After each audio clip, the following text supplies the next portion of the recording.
샬롬 반갑습니다. 성도님들, 오늘로써 코로나 바이러스의 영향으로 영상으로 예배드리는 두 번째 시간이 되었습니다. 오늘도 성령님의 도우심을 힘입어서 예배에 성공하는 우리 모두가 되었으면 좋겠습니다. 오늘 우리에게 주시는 하나님의 말씀을 같이 봉독하도록 하겠습니다. 오늘 우리에게 주시는 하나님의 말씀은 마태복음 11장 28절 말씀입니다. 마태복음 11장 28절 말씀 같이 읽겠습니다. 수고하고 무거운 짐진 자들아 다 내게로 오라. 내가 너희를 쉬게 하리라. 오늘은 이 한 절 말씀을 가지고 정말 하나님이 계실까라는 제목으로 함께 은혜를 나누고자 합니다. 우리 인간은 어떤 존재입니까? 우리 인간의 특징을 한마디로 요약하기는 어렵겠지만 우리 인간의 특징 중에 하나가 우리 인간은 많은 질문들을 하면서 살아가는 존재라는 것입니다. 우리가 어린아이들을 보아도 그렇지 않습니까? 어린아이들이 말문이 트이면 이것저것 부모들에게 질문을 많이 하는 것을 우리가 경험합니다. 이처럼 우리가 의식적이든 무의식적이든 모든 사람들은 끊임없이 질문을 하며 그 속에서 살고 있습니다.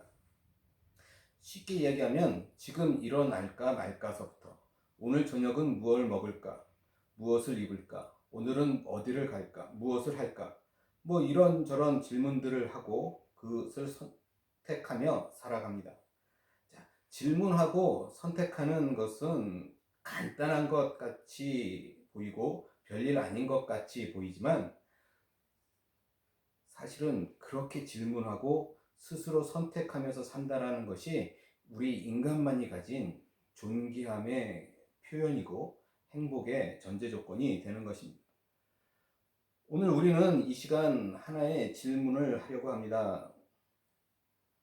우리가 살아가면서 만나는 여러 환경, 특히 어려운 환경에 처하게 되면 많은 신앙인들이 이런 질문들을 하는 걸 보게 됩니다. 정말 하나님이 계실까? 여러분들은 이 질문을 해보신 적이 있으십니까? 이 질문은 세상 모든 사람에게 가장 중요한 질문입니다. 교회에 다니는 사람에게만 뿐만 아니라 모든 사람에게 가장 중요한 질문이라는 것입니다. 우리가 이 질문에 예라고 대답하든 아니요라고 대답하든 이 질문을 진지하게 생각하는 것이 가장 중요합니다. 그래서 오늘 짧은 시간이지만 우리의 생각과 마음을 기울여서 이 질문을 다시 생각해 보려고 합니다. 이 질문이 모든 사람에게 가장 중요한 질문입니다 라고 먼저 전제 조건을 드렸습니다. 그런데 아쉽게도 이 질문은 그렇게 중요하게 취급받지 못할 때가 더 많다라는 것이죠. 왜 그럴까? 거기에 수많은 이유들이 있겠지만 제가 생각하기에는 지금 당장 눈앞에 보이는 일들이 너무 많기 때문일 것입니다. 눈앞에 보이는 급한 일들 때문입니다. 눈에 보이는 것도 처리하기 바쁘다 보니까 눈에 보이지 않는 것까지 생각할 시간적 여유가 없어서라고 생각합니다. 그러나 우리는 반드시 알아야 합니다. 히브리서 11장 3절 말씀에 이렇게 기록하고 있습니다. 믿음으로 모든 세계가 하나님의 말씀으로 지어진 줄 우리가 아나니 보이는 것은 나타난 것으로 말미암아 된 것이 아니니라. 이 말씀을 보시면 보이는 것은 보이는 것이 맞는 것이 아니다라고 이렇게 말씀하고 있습니다. 세상은 그 어떤 것도 원인이 없는 원인이 될 수 없습니다. 모든 것은 근본 원인이 있습니다. 오직 보이지 않으시면서 존재하고 계시는 그 하나님만이 이 모든 것을 창조하셨다라는 것이죠. 그래서 이 땅에서 생명을 가지고 살아가는 모든 사람은 생명 그 자체에 집착할 것이 아니라 그 생명을 허락하신 그 분을 생각하는 것이 더 마땅하다라는 것이죠. 우리에게 생명을 주신 이유를 생각하는 것이 마땅합니다. 그러기에 눈에 보이지 않는다고 필요 없는 것이 아니라는 것이죠. 눈에 보이는 것은 그 어떤 것보다 더 눈에 보이는 그 어떤 것보다 더 근본적인 것이 있다라는 것입니다. 무엇이든지 어떤 일보다 그 이유가 더 중요하지 않습니까? 우리가 어떤 일을 할 때 이유도 모르고 어떤 이유 없이 일을 한다라는 것은 참 미련한 사람입니다. 그러기에 모든 사람은 이유를 항상 생각해야 합니다. 오늘날 우리가 살고 있는 현실은 참 많이 어렵고 힘듭니다. 그렇죠? 세계 경제가 어렵고 또 지금은 코로나 바이러스 때문에 힘들고, 그렇죠? 이런 힘듦이 일상이 되고 너무 당연한 것처럼 되었습니다. 그래서인지 최근 주변에 여러분들이 힘들어하는 모습들이 더 많이 보이는 것 같습니다. 오늘 본문 말씀을 보시면 마태복음 10장 28절 다시 본문을 보시면 이렇게 기록하고 있습니다. 수고하고 무거운 짐진 자들아 다 내게로 오라. 내가 너희를 쉬게 하리라. 무거운 짐을 지어서 나르며 힘든 하루를 마치고 지친 모습을 하고 있는 사람들에게 지금 예수님께서 하시고 계시는 말씀입니다. 세상은 많은 수고와 짐으로 가득합니다. 세상은 사람을 두려움과 걱정과 또 불확실과 무의미함과 그런 고통 속으로 사람들을 끌고 갑니다. 그래서 많은 사람들이 일을 하면서 힘들어하는 것이죠. 이때 우리는 이 현실 때문에 진리를 보지 못하는 사람이 되어서는 안 된다라는 것이죠. 수고하고 무거운 짐진 분, 또 현실에서 눈을 들어서 하늘을 볼 수 있어야 합니다. 그리고 우리의 주 대신 예수님 앞으로 나아가야 합니다. 예수님은 우리에게 내가 너희를 쉬게 하겠다라고 말씀하고 있습니다. 대체 예수님이 누구신데 우리를 쉬게 하신다라고 말씀하고 있는 것일까? 그분은 천지를 창조하신 하나님의 독생자 아들이십니다. 그분도 하나님이라고 불리기도 합니다.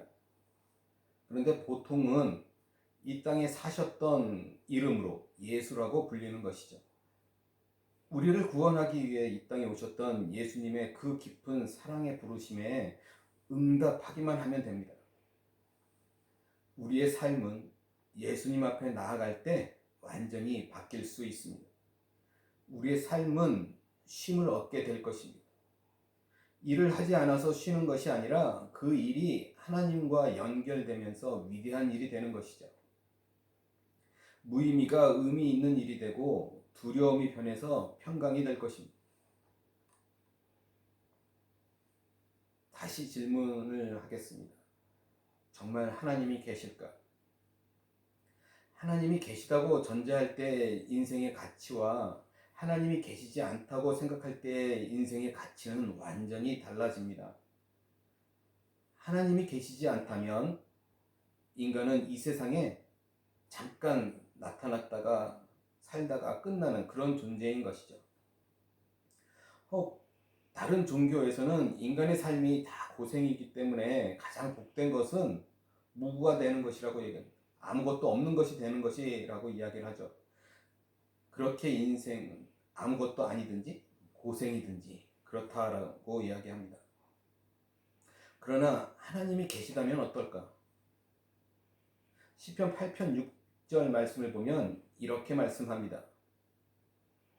주의 손으로 만드신 것을 다스리게 하시고 만물을 그의 발 아래 두셨으니. 만물을 사람의 통치권에 주셨다고 이야기합니다. 사람은 모든 만물보다 더 위대합니다.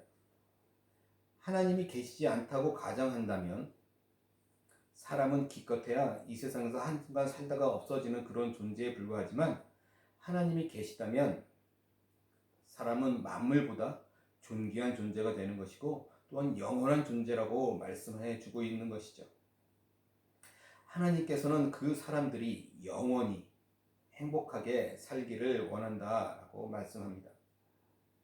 그러기에 사람은 하나님이 계시지 않는다면 지옥으로 떨어지는 존재이고 하나님이 계신다면 하늘 높이 올라가는 존재라고 할 수 있습니다.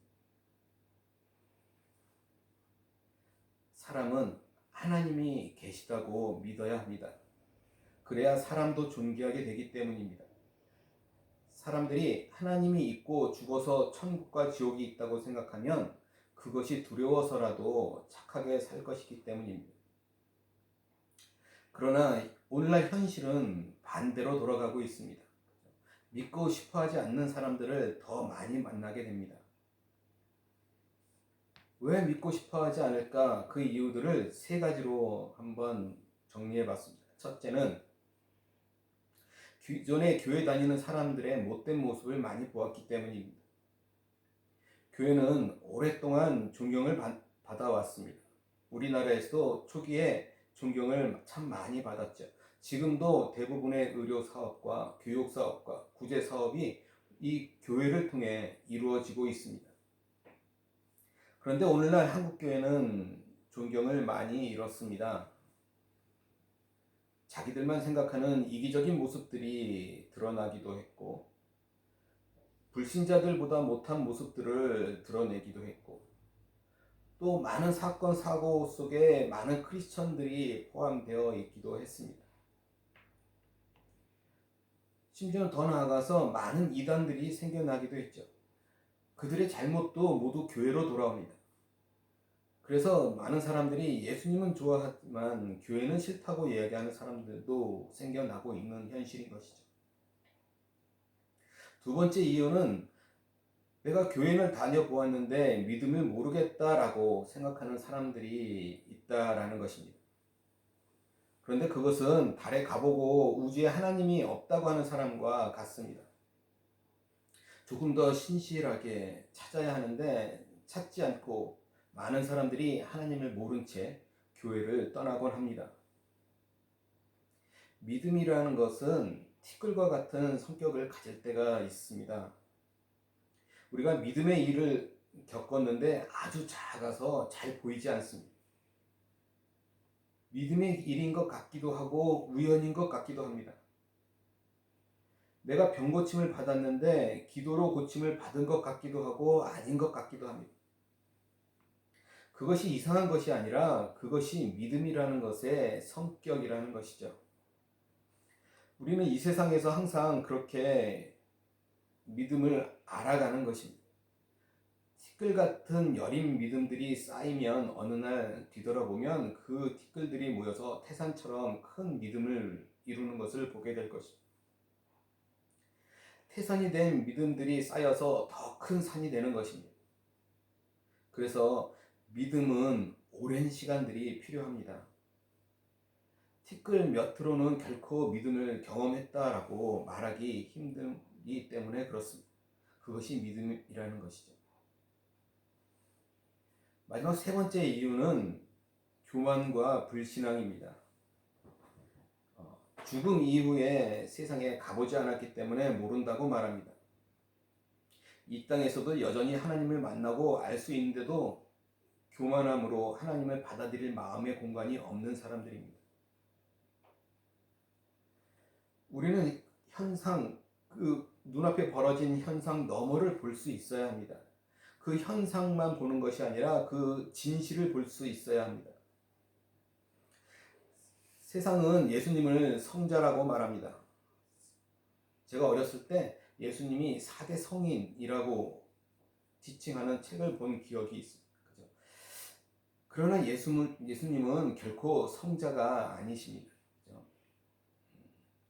예수님은 세상 사람들이 이야기하는 것처럼 정신병자이거나 아니면 사기꾼이거나 아니면 창조주 하나님이십니다. 그죠? 정상적인 사람이라면 지금까지 자신이 하나님이라고 말한 사람은 없습니다. 불교의 석가도, 이슬람의 마호메트도, 유교의 공자도 자신들이 신이라고 말한 적이 없다라는 것이죠. 오직 예수님만이 자신이 신이라고 그 엄청난 주장을 하였습니다. 우리는 그 예수님의 그 주장 앞에 정직하게 서서 진짜 하나님이 계실까라고 질문해 봐야 합니다. 지금까지 가장 많은 사람들이 믿고 있는 것이 기독교입니다. 우리 인류의 시작 곧 아담과 하와 때부터 이어져 내려온 것은 가장 오랫동안 믿어온 것이기도 합니다. 가장 많은 사람이 이 믿음 때문에 박해를 받았고 또 많은 사람이 이 믿음 때문에 목숨의 위협 속에서 또 순교하면서도 그 믿음을 지켜냈다라는 것입니다. 그리고 지금 이 순간도 지금 이 시간에도 가장 많은 사람들이 그 믿음을 고백하고 있습니다. 우리 사람은 이 세상에서 그럭저럭 살다가 죽으면 끝나는 그런 존재가 아니라는 것입니다. 우리 사람은 영원한 존재입니다. 존귀한 존재입니다. 우리를 그 영원한 나라로 부르실 때 우리가 할 수 있는 것은 그 부르심에 빨리 응답하는 것입니다. 정말 하나님이 계실까? 그렇습니다. 우리를 창조하신 하나님이 계시다라는 것입니다. 우리를 다스리시는 하나님이 계십니다. 우리를 위해 영원한 안식을 준비하고 우리를 기다리시는 하나님이 계십니다. 그분을 알고 그분 안에서 우리의 참 인간됨과 참 행복을 찾기를 간절히 소원합니다. 여러분들이 그 기도 속에 올바른 답을 찾아서 하나님 앞에 올바로 설 수 있는 저와 여러분 그리고 귀한 가정들이 다 될 수 있기를 주님의 이름으로 간절히 소원합니다. 기도하겠습니다. 사랑과 은혜가 많으신 하나님, 우리가 환경에 치여서 하나님을 모른다 하고 또 세상 바쁜 일에 휩쓸려서 하나님을 잊고 살아갈 때가 너무나 많습니다. 하나님, 그러나 하나님은 언제나 계시고 창세 전부터 나를 알고 계시고 나를 지으신 분이심을 고백하기를 원합니다. 하나님 앞에 내가 올바로 설 때, 올바른 신앙 고백을 할 때 하나님께서 나를 인도하고 계심을 믿어지게 될 줄 믿습니다. 하나님, 나의 연약한 믿음을 하나님 불쌍히 여기시고 하나님 이 티끌 같은 믿음이 점점 쌓여서 하나님이 보시기에 태산과 같은 더 큰 산 같은 믿음이 될 수 있도록 하나님 함께하여 주시옵소서. 오늘 이 영상 예배로 하나님 앞에 예배드린 하나님의 귀한 백성들 하나님 다 기억하시고 하나님 그들의 간절한 기도와 그들의 삶 가운데 함께하여 주시옵소서. 그들이 믿음을 잃어버리는 일이 없도록 하나님 붙잡아 주시옵소서. 감사드리며 우리 주 예수 그리스도 받들어 간절히 기도드리옵나이다. 아멘.